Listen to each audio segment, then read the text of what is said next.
Hello नमस्कार, बहुत बहुत स्वागत करती हूँ मैं आप सभी का। और यहाँ पर मैंने 4 फाइल्स आपके सामने रखी हैं और इनमें से एक आप अपने लिए चुनिए। ये 4 स्टोन रखे हैं ना, यहाँ पर एक जो भी आपको अच्छा लगता है अपने लिए चुनिए। और ये रीडिंग मैं करने जा रही हूँ आपकी समस्याओं के समाधान के बारे में।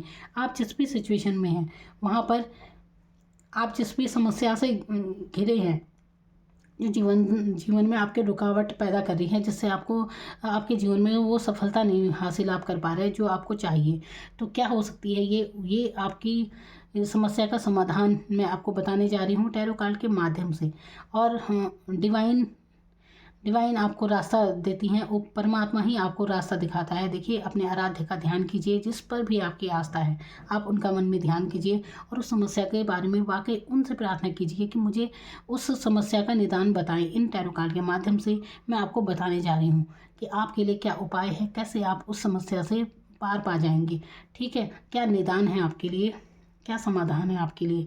तो ध्यान कीजिए, पहले आंखें बंद कीजिए और अपने आराध्य का ध्यान कीजिए, जिस पर भी आप विश्वास रखते हैं। और एक स्टोन अपने लिए चुन लीजिए, जो भी आपको अपनी तरफ आकर्षित कर रहा है उसे आप अपने लिए चुन लीजिए। और यकीन मानिए, परमपिता परमेश्वर आपको सही मार्गदर्शन जरूर देंगे। आपके जो भी कार्य है रुके हुए वो जरूर बनेंगे, आप जीवन में जरूर सफलता पाएंगे।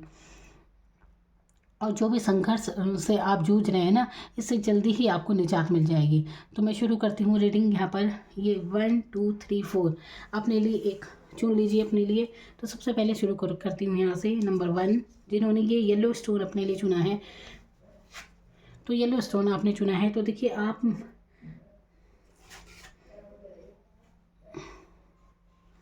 यहाँ पर ऐसे, तो देखिए आपके लिए आया है डेविल का कार्ड। अब देखिए, ये डेविल का कार्ड यानी कि आप वाकई बहुत ज़्यादा कंफ्यूज हैं, जीवन में भ्रमित हैं आप बहुत ज़्यादा।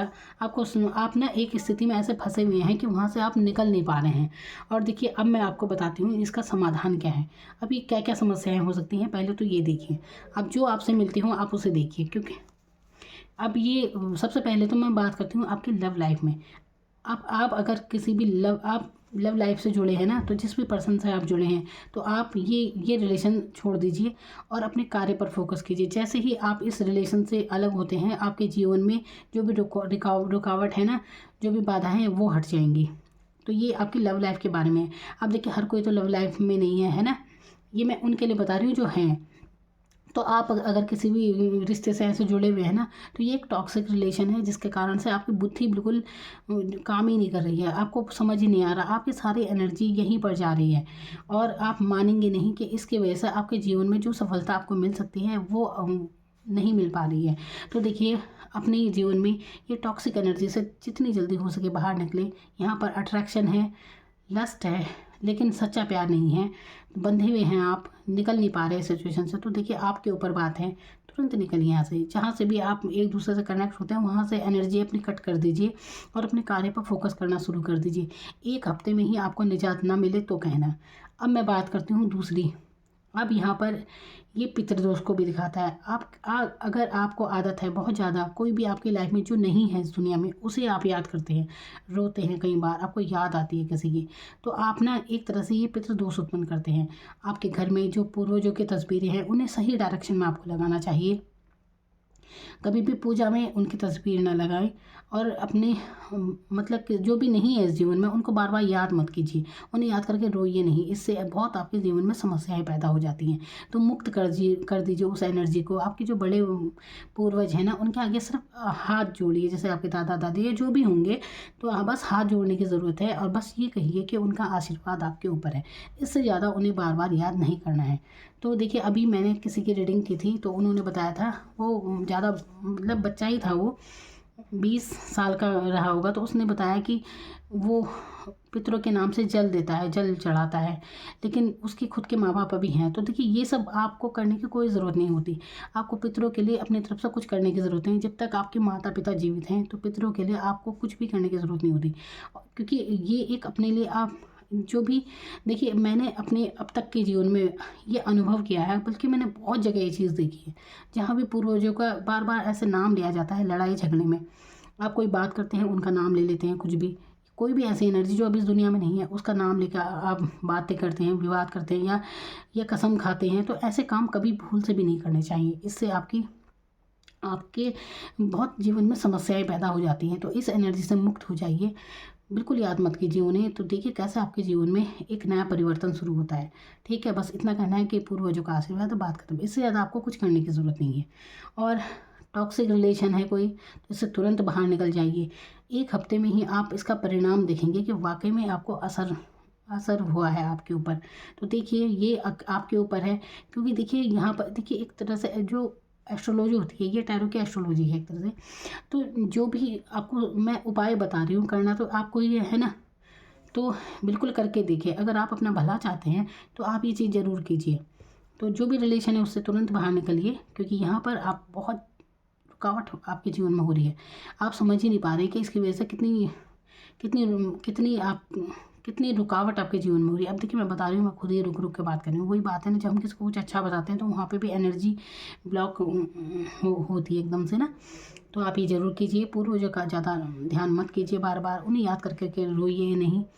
तो ये ऐसा नहीं करना चाहिए। अच्छे उसमें याद कीजिए कि बस उनका आशीर्वाद है, अच्छी एनर्जी के साथ, बस बार बार याद नहीं करना चाहिए उन्हें। ठीक है, तो ये आपके लिए उपाय मैं बता रही हूँ, बिल्कुल कीजिए, आपको इससे ज़रूर अच्छा रिजल्ट मिलेगा। और 1 हफ्ते में ही मिलेगा, आप करके देखिए। नंबर 2, अगर आपने चुना है अपने लिए ग्रीन ये स्टोन, तो देखिए आपके लिए आया डेथ का कार्ड। अब ये डेथ का कार्ड क्या बताता है? देखिए ये बता रहा है आपकी भ्रमित स्थिति को। ये देखिए ये ऐसी स्थिति है कि आप काफ़ी लंबे समय से एक स्थिति में इतने अटके हुए हैं, आपके जीवन में कोई काम नहीं बन रहा है, शायद आपका धन का भी काफ़ी लॉस हुआ होगा, ये सब चीज़ें यहाँ पर हो रखी हैं। तो देखिए अब आपके लिए समाधान क्या है यहाँ पर? देखिए ये भ्रमित अवस्था से अगर आपको निकलना है तो आप एक काम कीजिए, 21 दिन तक लगातार सुबह सूर्योदय के समय उठे, सूर्य दर्शन कीजिए और एक क्षमा याचना डिवाइन से कीजिए। ऐसे क्षमा याचना कि अगर जाने अनजाने आपसे कोई भूल हुई हो तो हमें क्षमा कर दीजिए। आपको ऐसी ऐसी ये प्रार्थना बोलनी है। देखिए ये तो मैं शब्द बोल रही हूँ, लेकिन मन का भाव होता है। एक ये मत सोचिए कि आपसे ऐसे क्या भूल हुई है जो माफ़ी मांगे। माफ़ी मांगने का मतलब ये नहीं भूल है क्या है, बस आपको डिवाइन के आगे झुकना है, उस परमपिता परमेश्वर के आगे। वो आपको आपके लिए बेहतर बेहतर चाहते हैं, आपका अच्छा चाहेंगे। तो देखिए आप जो भी परेशानियों से जूझ रहे हैं ना अभी, तो आप झुकिए डिवाइन के आगे, बिल्कुल समर्पित हो जाइए। जिस पर भी आपकी आस्था है आप उन्हीं का नाम लीजिए और बार बार एक क्षमा याचना जरूर बोलिए कि अगर जाने अनजाने हमसे किसी का दिल दुखा हो तो हमें माफ़ कर दें, किसी से भी तो हमें माफ़ कर दीजिए, माफ़ कर दे। ऐसी ऐसी एक प्रार्थना आपको करनी है। जब आप ये करेंगे तो 21 दिन बाद, बल्कि उससे पहले ही आपको बहुत अच्छा रिजल्ट आपको देखने को मिल जाएगा। तो जो भी आपके जीवन में समस्याएं हैं उससे आप बिल्कुल पार पा जाएंगे, आप यकीन मानिए। और इसके लिए आप एक और काम करेंगे, आप मंगलवार के दिन हनुमान मंदिर जाएं और वहीं पर 3 बार हनुमान चालीसा का पाठ कीजिए। अगर आपके जीवन में बहुत ज़्यादा समस्याएं आप महसूस कर रहे हैं ना, तो आप ये करके देखिए। आपका कोई कार्य है जो रुका हुआ है, कुछ भी हो सकता है। देखिए मैंने, क्योंकि यहाँ पर मैं समस्याओं का समाधान के बारे में बात कर रही हूँ और आपके जीवन में कैसे आप देखिए कितने परेशान आप हैं वो आप जानते हैं। कितना मन आपको नींद नहीं आती होगी रात को बहुत ज़्यादा, आप ये सिर्फ वही जानता है जिस पर बीतती है। यहाँ पर मैं ये कहना चाहती हूँ, जो रातों को सोया नहीं है और किस लिए नहीं सोया ये पता नहीं चल रहा, दिमाग इतना भ्रमित है, किसी भी चीज़ के पीछे हो सकता है लव लाइफ में इतने ज़्यादा भ्रमित है, किसी भी चीज़ में कुछ काम आपका नहीं बनता हो, कभी तो बहुत अच्छा लगेगा कभी नहीं लगता, कुछ भी स्थिति हो सकती है। तो यहाँ पर आप ये करके देखिए, हनुमान मंदिर में जाकर वहाँ पर बैठिए और 3 बार हनुमान चालीसा का पाठ कीजिए। आपको बहुत राहत मिलेगी, जो भी कार्य हैं आपके रुके वो बनेंगे। जो भी आपको चाहिए उसकी तरफ आप ध्यान दीजिए। तो कैसे आपकी 21 दिनों के अंदर अंदर फिर देखिए कैसे लाइफ में आपके चेंज आता है, ये करके देखिए।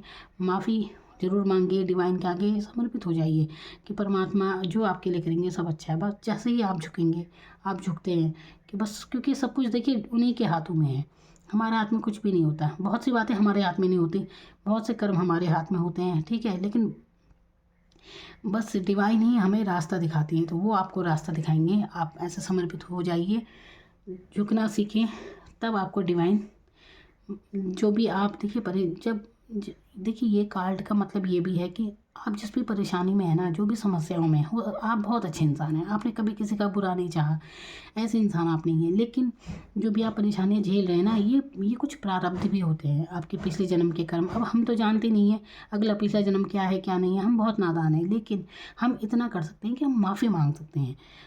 और क्योंकि जाने अनजाने अगर कोई भूल हुई हो, किसी प्रारब्ध की हम सज़ा भुगत रहे हैं, तो हमें उसके लिए माफ़ी मांगनी है डिवाइन से कि हमें माफ़ कर दे। ये भाव आपको अपने मन में रखना है। जितना दिल से आप झुकना सीखते हैं, उतना ही आप डिवाइन के करीब होंगे और परमात्मा आपको सही राह दिखाएंगे। तो ये मैंने आपके लिए उपाय बताया है, बिल्कुल कीजिए। विश्वास करते हैं तो बिल्कुल आपको समस्याओं का समाधान मिलेगा। नंबर थ्री आपके लिए है जजमेंट का कार्ड। अब देखिए यहाँ पर आपकी समस्या है और उनका समाधान। देखिए समस्या क्या है, आप शायद कोई ऐसी समस्या में है कि आप कई बार भगवान से बहुत ज़्यादा प्रार्थना कर रहे हैं कि अपनी समस्याओं के निजात के लिए दुआएं मांगते हैं बहुत ज़्यादा। और कभी कभी आपको ऐसा लगता है कि पता नहीं भगवान सुन भी रहा है या नहीं सुन रहा। होता है ना ऐसा कई बार, एक बार को ऐसा लगता है कि पता नहीं भगवान है भी या नहीं है, सुन भी रहा है या नहीं सुन रहा है, ऐसे मन में ऐसा विचार आता है। तो यहाँ पर डिवाइन आपसे कहना चाहती है, आप जिस पर भी आपकी आस्था है ना, आपको ये लगता है कि पता नहीं आपके सुन भी रहे हैं या नहीं सुन रहे हैं, इतनी मिन्नतें आप करते हैं, ठीक है। तो बिल्कुल आपसे ये कहा जा रहा है, ये संदेश है आपके लिए कि बिल्कुल वो आपके सुन रहे हैं, आप परेशान मत होइए। तो यहाँ पर आपके लिए ये है, आप जिस भी धर्म स्थल के हैं, देखिए जिस भी धर्म के हैं मतलब, तो अपने धर्म स्थल में ज़रूर जाएं, वहाँ जाकर माथा टेक कर आएँ और अपने प्रसाद चढ़ाएं। देखिए मैं हिंदू हूँ तो हमारे यहाँ तो प्रसाद चढ़ाया जाता है। तो वहाँ पर अपनी मनोकामना कहिए। जिस भी आप धर्म के हैं, अपने धर्म स्थल में आप जाइए, मंदिर, मस्जिद, गुरुद्वारा, चर्च, जहाँ पर भी जो आपका धर्म स्थल है, जिस पर आपकी आस्था है, वहाँ पर आपको जाना है, ठीक है। और जो भी आपकी मनोकामना है, वहाँ पर जाके आपको उनसे कहनी है। तो तब जाके आपकी जो भी समस्याएं चल रही है ना जीवन में, तब आपकी वो पूर्ण होगी। तो यहाँ पर प्रसाद है, ये ऐसा है कि हो सकता है आप जाने अनजाने ना भूल गए हों, कभी आपने कुछ प्रसाद बोला हो और आप भूल चुके हैं, वो आपने न चढ़ाया हो, कुछ भी हो सकता है, ये स्थिति यहाँ पर हो सकती है, ठीक है। तो इसीलिए भी कई बार रुकावट आती है। तो आप ऐसा कीजिए, आप कभी भी जाएं मंदिर, जब भी जा सकते हैं, है ना, तो आप प्रसाद चढ़ा कर आएँ वहाँ पर और अपनी मनोकामना कह दीजिए, ठीक है। तो ये आपकी समस्या का समाधान है। जो भी आपकी मनोकामना है वो ज़रूर पूरी होगी। आप वहाँ जाएं और प्रसाद चढ़ा कर आएँ, आप वही परमात्मा आपकी इच्छा पूरी करेंगे। जो भी आपका दुख है, आप एक बार उनके पास जाएं, माथा टेकिए बिल्कुल, और तब आपकी समस्या का समाधान हो जाएगा। बिल्कुल आपको परेशान होने की ज़रूरत नहीं है। यहाँ पर डिवाइन आपसे कह रहे हैं कि आपकी बिल्कुल सुनी जा रही है, सुन रहे हैं वो आपकी, और आपको इस परेशानी से बिल्कुल निकालेंगे। अब देखिए ये वीडियो आपके सामने आई है, एक मैसेज तो है, ये एक माध्यम ही तो है, वरना मैं कौन होती हूँ समाधान बताने वाली। ये परमात्मा है, ये तो मैं तो बोल रही हूँ, बस वही है जो रास्ता दिखाते हैं। तो ये आपके लिए ये मैसेज है, ये उपाय आप ज़रूर कीजिए। फिर देखिए आप अपनी समस्याओं से बिल्कुल निजात पाएंगे। जो भी आपकी मनोकामना है वो अवश्य पूर्ण होगी, ठीक है। तो जाकर प्रसाद चढ़ाकर आप आए। नंबर 4 आपके लिए आया है 2 ऑफ सोर्ड्स का कार्ड। अब ये क्या दिखाता है, ये दिखा रहा है आपके दो तरफा मन को कि आप ना दुविधा में हैं, कंफ्यूज हैं, आपको समझ में नहीं आता आपको क्या करना चाहिए, क्या नहीं करना चाहिए, ऐसी परिस्थिति में आप हैं, है ना। तो अब आपके लिए ये उपाय मैं बता रही हूँ, ज़रूर आपको रास्ता मिलेगा। देखिए इंसान आप बहुत अच्छे हैं, लेकिन आप जहाँ रहते हैं ना, वहाँ की एनर्जी हो सकता है ज़्यादा निगेटिव एनर्जी हो। तो आपको यहाँ पर क्या करने की ज़रूरत है, आप अपने नहाने के पानी में गंगा जल ज़रूर मिलाएं और पी भी लीजिए उसे। थोड़ा सा गंगा जल अपने ऊपर छिड़किए, या तो छिड़क लीजिए अपने ऊपर, पी लीजिए थोड़ा सा, ठीक है। अब आप देखिए सोमवार को या कभी भी पूर्णिमा के दिन शिव मंदिर जाएं और वहाँ पर गाय का कच्चा दूध और जल मिलाकर चढ़ाएं आप शिवलिंग पे, ठीक है। ये काम आपको ज़रूर करना है। और वहाँ पर जो नाग देवता होते हैं, शिव जी पर ही जो नाग देवता होते हैं, जब आप धूप वगैरह दिखाएं तो उन्हें भी ज़रूर दिखाएं, उनके आगे हाथ जोड़ें। आपकी जो भी समस्या है ना, उसका निदान आपको ज़रूर मिलेगा। तो ये जो आपका कन्फ्यूज़न मन है ना, कन्फ्यूज़ मन, ये देखिए अब ये ठीक हो जाएगा, सब ठीक हो जाएगा। जो जिस दुविधा में आप रहते हैं, तो ये स्थिति आपके मन की नहीं रहेगी। ये मन की स्थिति होती है जो इतना दुविधा में रहता है, कभी कुछ समाधान नहीं मिल पा रहा है ना, कंफ्यूज जो रहते हैं आप। तो आपको एक दिशा ज़रूर मिलेगी। आप ओम नमः शिवाय जितना बोल सके, ये मंत्र आपके लिए सबसे फलदायी होगा। आप इसकी ही चैंटिंग किया करें नहा धोकर अपना, या जब भी आपको हो। देखिए मन में भी इंसान मंत्र बोल सकता है, ठीक है। तो वो तो आपकी आस्था होती है जितना। अब एक है कि आपने खाली ऊपरी बोल दिया है ना। देखिए परमात्मा तो हर तरह से ही खुश है, उन्हें खुश करने, उन्हें नहीं चाहिए कोई उन्हें खुश करता है नहीं करता है, लेकिन ये आपकी आस्था है। और फिर तभी आपकी कोई भी, आपके विश्वास जितना पक्का होता है ना डिवाइन पर, उतने ही आपके काम बनते चले जाते हैं। तो सब विश्वास की बातें होती हैं। तो यहाँ पर आप ये कार्य जरूर कीजिए जो मैं बता रही हूँ। पूर्णिमा के दिन, देखिए महीने में एक आती है पूर्णिमा, पूर्णिमा के दिन आप शिव मंदिर जरूर जाया कीजिए, और या सोमवार के दिन आप शिव मंदिर जाएं और ये कार्य जरूर कीजिए जो मैंने आपको बताया है। इससे आपकी जरूर जो भी मनोकामना है आपकी जरूर पूरी होगी। ओम नमः शिवाय का जाप आपके लिए सबसे उत्तम रहेगा। और सुबह अनुलोम विलोम आप कर सकते हैं अपने लिए, या कभी भी कीजिए, अनुलोम विलोम आपको जरूर करना चाहिए। फिर देखिए आप कैसे आपको रास्ता मिलेगा अपने जीवन में। ठीक है, मैं बता रही हूँ ना कि 1 हफ्ते के अंदर अंदर आपको रिजल्ट मिल जाएगा बिल्कुल इसका। ठीक है, तो ये है आपके लिए उपाय। उम्मीद है आपको ये रीडिंग अच्छी लगी होगी। आगे मैं और भी ऐसे रीडिंग लेकर आऊँगी जिसमें आपकी समस्याओं के समाधान के बारे में मैं बात करूँगी। तो बने रहिए मेरे साथ, और आपने मुझे समय देने के लिए आपका बहुत बहुत धन्यवाद। Thank you so much.